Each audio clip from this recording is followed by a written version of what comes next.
Halo semuanya, perkenalkan kami dari kelompok Cut Mutia. Saya Indira dan di sini saya bersama tiga rekan saya lainnya, yaitu Kak Era, Kak Sebrina, dan Kak Natifah. Pada kesempatan kali ini, kami ingin mempresentasikan final project kami, yaitu Waste Not. Apakah rekan-rekan di sini tahu bahwa satu dari tiga makanan yang produksi untuk dikonsumsi manusia di dunia pada akhirnya dibuang sebagai sampah? Jika kita hitung, maka jumlahnya mencapai 1,3 miliar ton setiap tahunnya. Nilai dari sampah makanan yang terbuang diperkirakan sebesar 680 miliar US dollar untuk negara maju dan 310 miliar US dollar untuk negara berkembang. Di sisi lain, 795 juta manusia di dunia menderita kelaparan. Padahal total sampah yang dihasilkan setiap tahunnya sebenarnya dapat menghidupi 2 miliar orang. Pada dasarnya, sampah makanan adalah makanan yang terbuang dan tidak termakan serta tidak dapat diolah proses limbah karena telah mengandung zat-zat tak baik untuk lingkungan.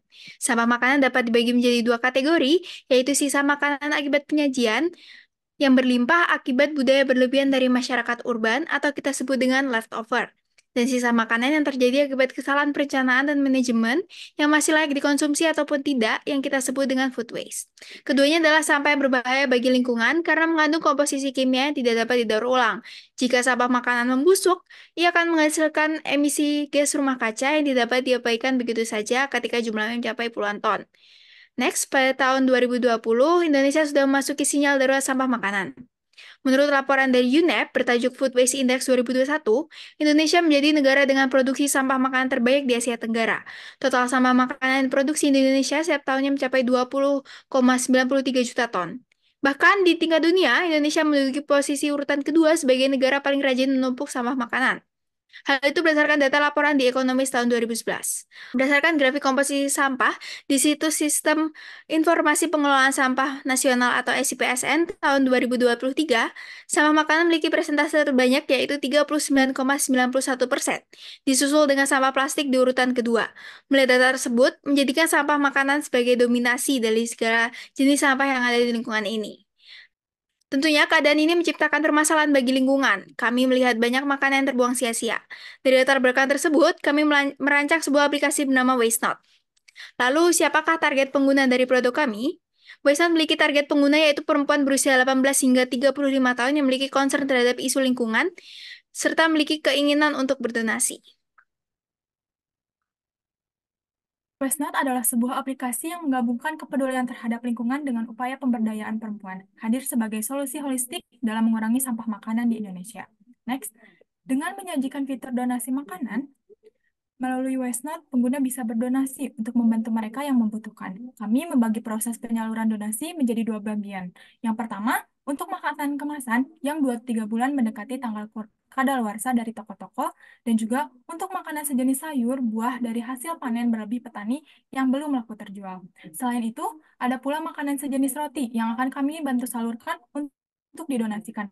Aplikasi ini tidak hanya mengurangi pemborosan pangan, tetapi juga mendukung masyarakat yang kurang beruntung. Tak hanya sekadar aplikasi untuk donasi, Westnet merangkul peran edukasi dengan menyediakan artikel yang informatif tentang pengolahan limbah makanan dan dampaknya terhadap lingkungan.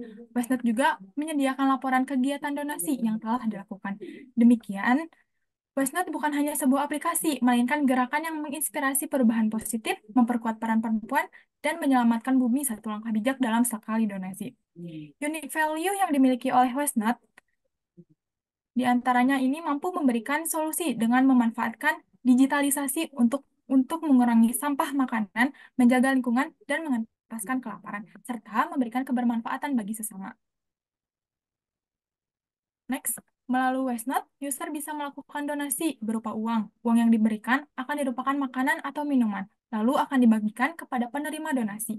Dengan berdonasi, user turut serta dalam upaya mengurangi jumlah makanan yang terbuang menjadi sampah, dan user bisa merasakan kebermaknaan diri karena bisa membantu banyak orang. Berikut adalah gambaran bisnis model Canvas dari WestNote. Kami menyadari WestNote termasuk aplikasi rintisan. Tentu pada saat awal, model berasal dari dana pribadi kami. Lalu yang kedua, berasal dari donasi yang terkumpul. Dari donasi yang terkumpul akan ada donasi yang dialokasikan untuk biaya operasional WestNote sebesar 6%. Mengapa? Ini dilakukan supaya Westnode bisa terus berlanjut dan memberikan banyak manfaat untuk lingkungan dan sosial. Biaya operasional ini akan ditampilkan pada halaman awal sebelum user memutuskan untuk berdonasi. Ketika user berdonasi, maka user sudah sepakat bahwa akan ada potongan dari dana donasinya yang digunakan untuk biaya operasional Westnode. Berikut adalah demo prototipe dari produk digital Westnode. Di sini user akan melakukan daftar akun. Saat daftar akun, user akan mengisi nama, email, kata sandi, dan juga konfirmasi kata sandi. Jika sudah selesai, user akan menyetujui syarat dan ketentuan serta kebijakan privasi dari aplikasi Westnode.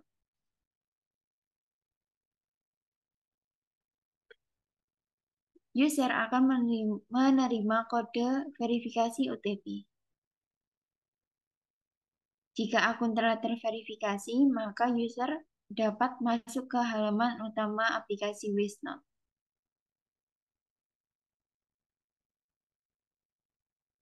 Selanjutnya, user bisa langsung berdonasi di halaman donasi, misalnya ke Yayasan A.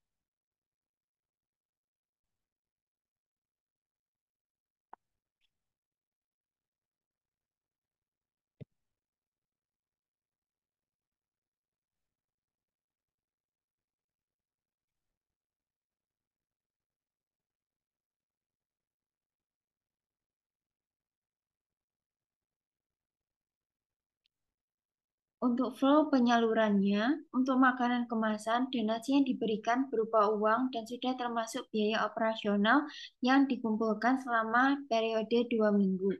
Setelah donasi terkumpul, baru diakumulasi dan dibelanjakan kepada para petani buah dan sayur serta toko swalayan yang sudah bekerja sama dengan Westnode. Selanjutnya, proses akan disalurkan kepada pihak-pihak yang telah ditentukan oleh Westnode dan dikirim menggunakan jasa kurir yang telah dipesan oleh Westnode. Dan Westnode akan membantu dalam membagikan makanan yang akan didonasikan. Sedangkan untuk makanan seperti sayur, buah, ataupun roti akan disalurkan seminggu 2 kali. Untuk form donasi, user dapat melengkapi data diri berupa nama, email, dan juga pesan yang ingin disampaikan kepada penerima donasi. Selanjutnya, user akan mengisi nominal donasi.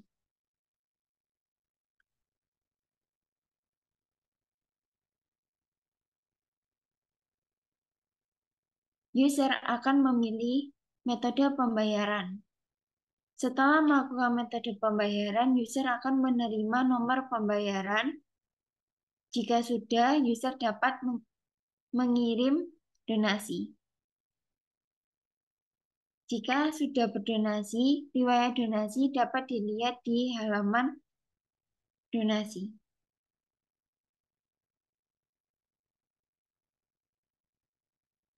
Donasi yang telah diberikan nantinya akan direport berupa artikel.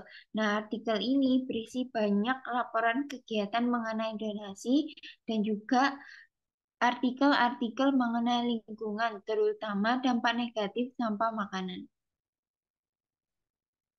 Kami menyadari bahwa aplikasi kami ini masih belum sempurna. Kami dengan senang hati menerima berbagai masukan yang membangun. Untuk bisa menjadi aplikasi yang siap digunakan, kami perlu perbaikan serta kerjasama dari berbagai pihak. Kami sangat terbuka akan peluang yang ada dan bagi siapapun yang mau bekerja sama dengan kami. Next. Berawal dari adanya masalah surplus makanan yang terbuang sia-sia dan berakhir menjadi sampah, sedangkan angka kelaparan di Indonesia masih sangat tinggi. Tentu kami berharap adanya aplikasi Westnode ini mampu membantu banyak orang untuk lebih peduli terhadap lingkungan dan kondisi sosial di sekitar mereka. Jadi, tunggu apa lagi? Mari bergabung bersama Westnode dan jadilah pahlawan lingkungan yang membawa dampak positif. Westnode, reduce food waste. Terima kasih telah mendengarkan ide-ide kami.